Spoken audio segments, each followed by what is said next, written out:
Baik, Assalamualaikum warahmatullahi wabarakatuh. Perkenalkan, nama saya Bagus Saksa Pamungkas Jakawardana dari IT 501. Di sini saya akan mempresentasikan berkaitan dengan UAS, yaitu salah satu soalnya adalah mempresentasikan berkaitan dengan hasil tugas 2 dari mata kuliah Deep Learning. Baik, langsung saja. Di sini tugas 2-nya adalah merangkum eh, atau mereview beberapa jurnal. Di sini saya memiliki 4 jurnal yang harus direview dan menyebutkan beberapa kategori dari nomor 1 sampai nomor 15. Jurnal yang pertama yang saya ambil judulnya adalah A Deep Capsule Neural Network with Data Augmentation, Generative Adversarial Networks for Single and Simultaneous Fault Diagnosis of Wind Turbine Gearbox. Autornya atau penulisnya adalah Peng Fei Liang, Chao Deng Xiao, dan Xiaomi Yuan, dan Li Jiezhang. Nama jurnalnya adalah ISA Transaction volume 135 dan diterbitkan bulan April 2023 di halaman 462 sampai 475. Kemudian masalah yang spesifik yang diselesaikan adalah bagaimana mendiagnosis kesalahan pada gearbox turbin angin dengan menggunakan Deep Adversarial Learning dan Capsule Network. Kemudian yang selanjutnya yaitu referensi dari dataset adalah data yang digunakan dalam penelitian ini adalah dataset gearbox turbin angin. Terus metode pengumpulan data dari jurnal ini adalah data yang dikumpulkan dari sensor gearbox turbin angin yang mengukur berbagai parameter operasional. Metode yang digunakan adalah tidak menggunakan metode apapun di awal pengumpulan data. Kemudian jenis variabel yang digunakan sebagai fitur atau prediktor adalah parameter operasional gearbox, sedangkan labelnya adalah kondisi kerusakan. Metode pengujian ini yang digunakan adalah capsule network atau CapNet. Kemudian jurnal ini termasuk supervised learning. Terus alasan penulis menggunakan metode tersebut adalah karena kemampuannya dalam mengenangani data, gambar, dan mempertahankan struktur spasial. Kemudian implementasi yang dilakukan menggunakan Python, metode. Kemudian hasil yang diperoleh adalah metode ST-DAGAN-S-CapNet mencapai akurasi rata-rata pengujian sebesar 93,53%. Kemudian jurnal ini menyarankan pengembangan lebih lanjut pada model untuk meningkatkan akurasi dan efisiensi. Kemudian kekurangan dari jurnal tersebut menurut saya adalah keterbatasan bahwa dataset yang digunakan tidak spesifik yang membuat sulit untuk reproduksi hasil.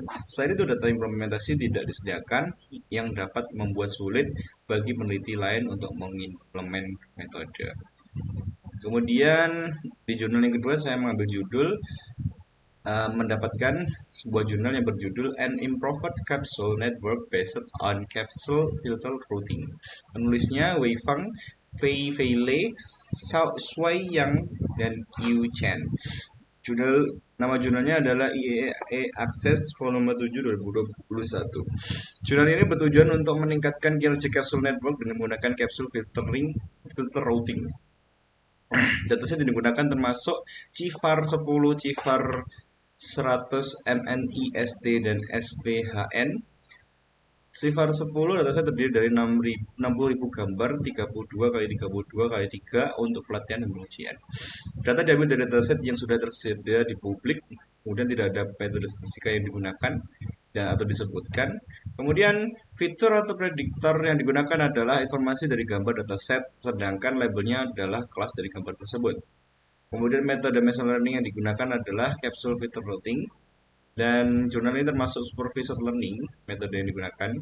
Kemudian alasan penulis menggunakan metode tersebut adalah karena mampu mempertahankan informasi spasial dan capsule filter routing untuk meningkatkan koneksi antar lapisan capsule network. Kemudian metode yang diberikan menggunakan PyTorch. Kemudian hasil yang diperoleh adalah routing method yang diusulkan lebih efisien dan meningkatkan akurasi pada dataset yang diuji. Kemudian, jurnal ini menyebutkan perlunya penelitian lebih lanjut dalam meningkatkan capsule network dan capsule filter routing. Menurut saya, kekurangannya dari jurnal ini adalah tidak memberikan detail implementasi yang mendalam dan analisis yang lebih rigid terhadap hasil eksperimen. Jurnal yang ketiga berjudul MR CapsNet, algoritma deep learning untuk estimasi posisi kepala berbasis gambar pada CapsNet. Penulisnya adalah Haofang, Jungni, Kaihe, dan seterusnya. Diambil dari IEEE Access volume 9 2021. Jurnal ini bertujuan untuk mengatasi masalah estimasi posisi kepala dari gambar menggunakan algoritma CapsNet. Data yang digunakan dalam penelitian ini adalah dataset 300 WLP, AFLW 2000, dan BW. Referensi dataset dapat ditemukan di Subar. Data dikumpulkan dengan menggunakan teknik ekstraksi figur, agregasi fitur, dan regresi multi tahap. Untuk analisa data yang digunakan adalah mean absolute error atau MAE yang dihitung dengan rumus MAE sama dengan 1/n sigma n sama I sama dengan 1, kemudian bisa dibaca seperti itu.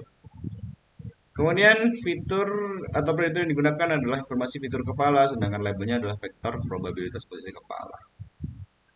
Metode mencari yang digunakan adalah MR CapsNet yang merupakan kombinasi dari CapsNet dan regresi multitahap. Kemudian metode yang digunakan adalah supervised learning. Kemudian penulis menggunakan metode ini alasannya adalah karena mampu menggabungkan informasi fitur dari CapsNet dan regresi multitahap untuk meningkatkan akurasi estimasi posisi kepala. Metode ini diimplementasikan menggunakan Python.